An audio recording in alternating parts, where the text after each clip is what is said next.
Hello, Wichita Schools, and welcome to our final episode of our Adventure in Time Virtual Museum Tour series. Now, I've got a question for you.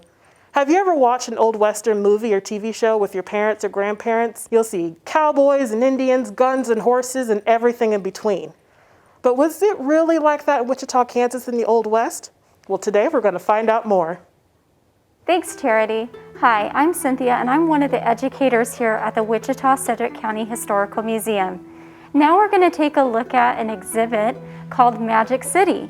Do you know why Wichita is called a Magic City?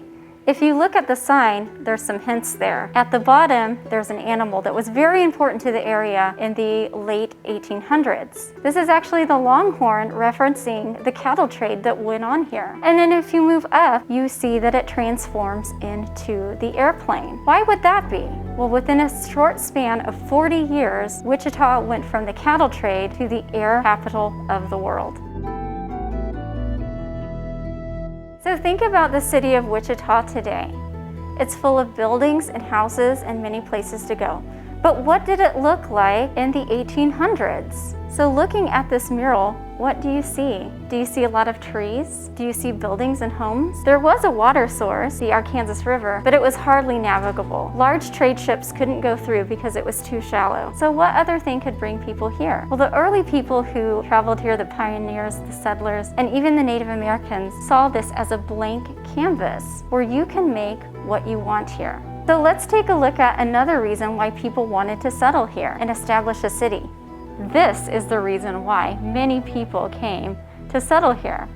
The American buffalo or bison. So this large animal provided the needs for all the people. It is like a one-stop shop for everything you need. From the bison, you could have meat, clothing, coats, blankets.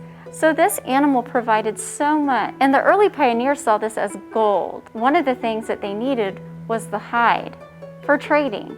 So that established the economy. I have something you want, you have something I want, we can trade. And it became a very big business over time. And did you know one of the most desirable things of the buffalo during this time was its hide? Because as industrialization began, these hides were very strong and powerful, and they provided the belts for mechanical equipment. So that was a major reason why people wanted these. So who lived here in early Wichita? Well, we're going to talk about one of the traders who was very successful and also helped Wichita become a city, James R. Mead. And luckily, we have a lot of his items in our collection. He knew back then, even in the beginning of the city, that this history would be important. So here we have his rifle. He was a very prolific hunter, and he was a great trader of the buffalo hides. We also have his chest here, and you might think, ooh, that looks like a treasure chest, but actually it was full of documents, his trade documents, so we know what he traded. And of course for us in a history museum, that was as good as gold for us. And one of the most important things he talks about is his very good relationship with the Native American people. That was essential to have these relationships, to provide goods back and forth, and also to understand the lay of the land. These people had been living here for hundreds of years and knew the best routes and how to survive in our harsh winters in the heat of summer. Another historical character of note is Jesse Chisholm. Have you heard that name before? There's many banks. The Chisholm Trail is named after him. So he was very important in our early history. He's interesting because he was half Scottish and half Native American. And though he was illiterate, he couldn't read or write, he could speak 14 different Native American languages. And he could also communicate through sign language.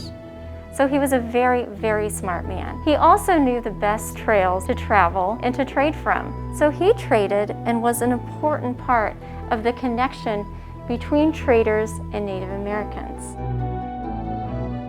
So who were the Native Americans who lived here and traded with the traders who established their homes here? Well, one of the tribes was the Wichita tribe, and that must sound familiar to you because that is the name of our city. So one of the Wichita people is Tawakoni Jim. He was a chief, and if you look at this picture is important in referencing trade. He's wearing a very European or English style jacket, which he would have traded, and to show his relationship and how important it was to the traders, he wore this jacket as maybe one of his only photos he had. So where did the Wichita people live? They lived in these grass lodges. Many people think that they lived in teepees. That is true for part of the time, but since they had this great resource of very tall prairie grass, sometimes 6 foot tall, they figured that they could weave it into these huts. And these huts were very large. They could hold a whole family, possibly of 10 people or larger. The teepees were usually used for buffalo hunts, so they were easy to pack up like a tent and strap onto a horse and travel with. Let's take a look at this document here. This is a very important document because it details the incorporation of the city of Wichita, which in the document is referred to as a town. But some really cool parts of this document is who was here, and some of the names on here you might recognize. One of them is Catherine McCarty. You might not know who she is, but actually her son you may have heard of. Very famous, Billy the Kid. I think it's important to note that we have a woman in these early days sign this document. We also have some other names of early people on here, and of note is we have an African American who signed this document. So this place was a place for all to come. All were welcome to help establish the city.